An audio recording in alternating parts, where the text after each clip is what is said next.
Nous ne pourrons jamais obtenir la même stabilité avec ce système où je dois placer la puissance à l'intérieur tout en produisant la stabilité dans la coque que celle d'un clou solide, ni même celle d'un clou mécanique. Avec le clou mécanique, j'ai beaucoup moins de composants sensibles. Si nous regardons l'intérieur du Fitbone, par exemple, le moteur a la taille d'un mégot de cigarette.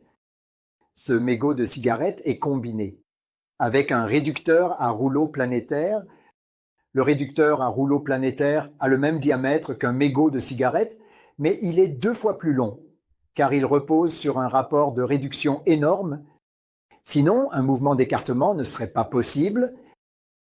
Nous avons toujours veillé à ce que le clou puisse soulever au moins 150 kg axialement lors du test.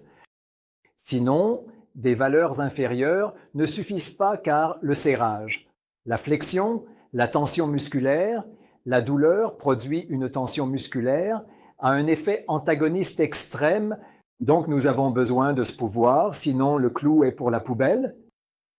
C'était toujours la condition préalable pour le Fitbo. C'est maintenant sous contrôle, ça fonctionne.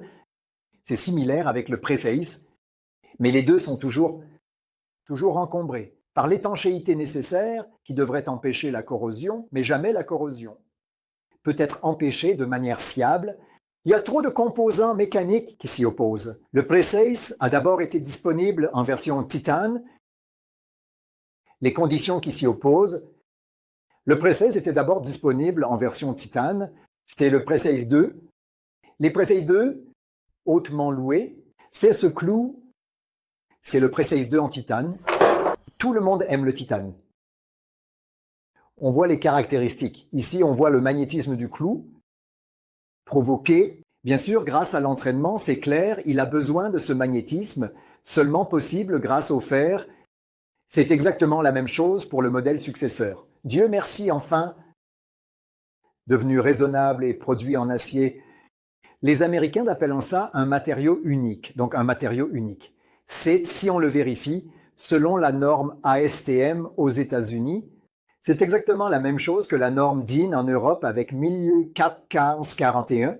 Donc, ce n'est rien d'autre qu'un clou Albisian, rien d'autre qu'un clou Fitbone, rien d'autre qu'un clou Guichet-Nagel dans ce matériau. Et quand la première génération du Bettsbom, la deuxième génération est en chrome cobalt, ça n'a rien à voir. Donc complètement dépourvu de propriétés magnétiques,